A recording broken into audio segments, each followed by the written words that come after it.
Salut la machine, j'espère que t'es au top. Dans cette vidéo, nous allons nous intéresser à l'Europe entre Restauration et Révolution de 1814 à 1848. Nous sommes à la fin de l'année 1814. La France de Napoléon est défaite suite à la coalition de l'Europe entière contre elle. Les puissances alliées se réunissent alors à Vienne afin de restaurer la paix en Europe et d'en finir avec l'ère révolutionnaire issue de 1789. L'acte final du 9 juin 1815 dessine une nouvelle carte du continent. La Russie, la Prusse et l'Autriche agrandissent leur territoire et la Grande-Bretagne renforce ses positions maritimes, tandis que la France, toujours soupçonnée de menées révolutionnaires, est entourée d'un cordon sanitaire d'états secondaires. Entre 1815 et 1848, l'Europe est marquée par la montée en puissance des aspirations nationales et libérales. Ces revendications des peuples du droit à disposer d'eux-mêmes sont très souvent étouffées par les vieilles monarchies en place, autoritaires. Il n'empêche que les soulèvements se succèdent, se multiplient et témoignent de la volonté d'en finir avec les anciens systèmes en place. On peut dès lors se demander comment l'Europe glisse lentement de l'ordre monarchique vers les souverainetés nationales. Nous répondrons à cette problématique en 3 temps. Une première vidéo nous permettra de voir que, suite au congrès de Vienne, l'ordre monarchique est rétabli en Europe. Une seconde nous permettra de nous concentrer sur l'étude de la France en nous intéressant aux monarchies constitutionnelles en place. Et une troisième et dernière vidéo nous permettra de nous attarder sur l'année 1848, qui est une année où l'Europe entière plonge dans les révolutions. Dans cette première vidéo, première partie, nous allons voir que des aspirations libérales, des aspirations nationales naissent, mais que l'ordre monarchique extrêmement bien ancré lutte contre ces aspirations. Premier sous-point, première sous-partie, lutte d'abord en enterrant les idées révolutionnaires. Nous sommes à Vienne au mois de novembre 1814. Le Royaume-Uni, la Prusse, la Russie et l'Autriche ouvrent dans cette ville autrichienne un immense congrès destiné à réorganiser l'Europe après les longues années de guerre impulsées par celui que ses ennemis appellent l'ogre, Napoléon.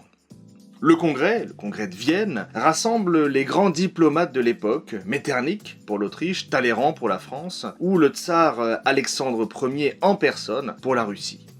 Derrière l'unité affichée par de grands principes tels que celui d'établir un équilibre politique aussi parfait que possible entre les puissances et selon la volonté de Metternich, ou bien derrière de grandes idées comme celle de, je cite, le concert européen des nations, se cachent en fait de fortes divisions. La Prusse, par exemple, qui est peu ou prou l'Allemagne actuelle, c'était extrêmement compliqué avant d'avoir des pays qui étaient bien définis aux frontières très nettes. Souvent, on avait des mélanges de territoires. La Prusse en fait partie. La Prusse, donc, par exemple, souhaite se venger de la France et ne souscrit pas du tout aux idéaux de paix et d'équilibre qui sont vantés par les autres pays. L'Autriche, organisatrice du congrès, place, elle, ses pions dans les négociations, de manière extrêmement stratégique. Quant aux Anglais, ils se récompensent amplement de leur lutte déterminée contre l'ogre corse en reconstituant avec l'accord des autres nations un deuxième empire colonial plus puissant que le premier qui avait été entamé par l'indépendance des États-Unis de 1776. Donc, des puissances qui sont extrêmement divisées, et un homme français va profiter de ces divisions. Il s'agit de Talleyrand, toujours le même Talleyrand qu'on avait déjà rencontré dans le chapitre sur la Révolution. Talleyrand parvient à faire entendre la voix de la France, France qui est à peine vaincue, et parvient à se placer comme le défenseur des petits États et donc à obtenir des soutiens. En réalité, Talleyrand, qui est un excellent stratège, parvient à protéger de très nombreux intérêts de la France. Cependant, malgré les divisions, toutes les puissances présentes au congrès de Vienne s'accordent sur un point, le principe de légitimité des monarchies en place. On entend par là que seules ces monarchies sont autorisées à régner et que le maintien de ces monarchies serait la seule garantie d'une paix durable en Europe. Cela veut dire que, avec ce principe de légitimité des monarchies en place, on enterre les idéaux révolutionnaires et le Congrès souhaite de fait faire oublier le chaos que la Révolution française a provoqué dans l'Europe entière. De fait, les mesures du Congrès de Vienne permettent à l'Europe d'éviter tout conflit généralisé durant le XIXe siècle. Il n'empêche, cependant, que les idées révolutionnaires continuent de se développer dans les sociétés européennes. En effet, après ces longues années de révolution, les idées sont profondément ancrées dans les esprits. On vient de le voir, l'ordre monarchique lutte donc contre les aspirations libérales et nationales en enterrant les idées révolutionnaires. Deuxième sous-point, on va voir qu'il lutte également en réprimant tout simplement les aspirations libérales et nationales.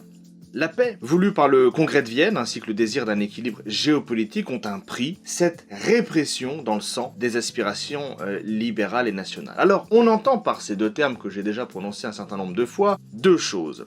Tout d'abord, les aspirations libérales désignent les revendications des droits de l'individu et de l'égalité entre les citoyens.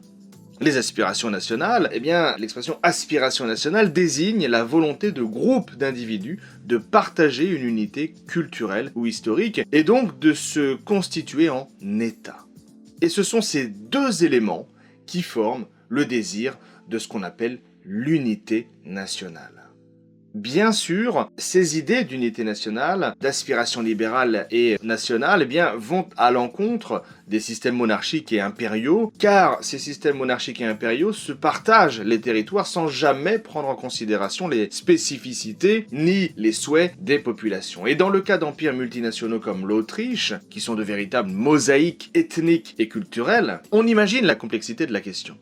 Dans cette Europe qui est figée par le Congrès de Vienne et la Sainte Alliance des Rois, les ferments de contestation libérale et nationale se manifestent pourtant dès les années 1820. Et en 1820-1821, des révolutions sont très vite réprimées, en Espagne, au Piémont ou à Naples, c'est-à-dire en Italie. En France et dans une moindre mesure en Belgique, une opposition libérale s'exprime dans un espace public élargi par des pétitions, mais aussi par des banquets ou tout autre type de manifestation. Dans toutes les contestations européennes, ce sont les libertés publiques qui figurent au cœur des aspirations exprimées. Et dans toute l'Europe, la réponse des gouvernants est toujours la même, la répression. Un exemple marquant est celui de la Grèce qui souhaite s'affranchir de l'Empire ottoman. La guerre d'indépendance dure de 1821 à 1832 et la réaction turque face à ces aspirations est extrêmement dure. Un épisode éloquent est celui des massacres de Chios en 1822 où des dizaines de milliers de Grecs sont massacrés en exemple. Le désir d'indépendance des Grecs suscite alors la sympathie du mouvement libéral européen qui soutient leur cause face aux ordres établis et aux répressions et prend un petit peu le cas grec comme l'exemple à suivre en termes de défense des aspirations. On considère ainsi que l'indépendance grecque constitue une étape cruciale dans le lent avènement du principe des nationalités en Europe.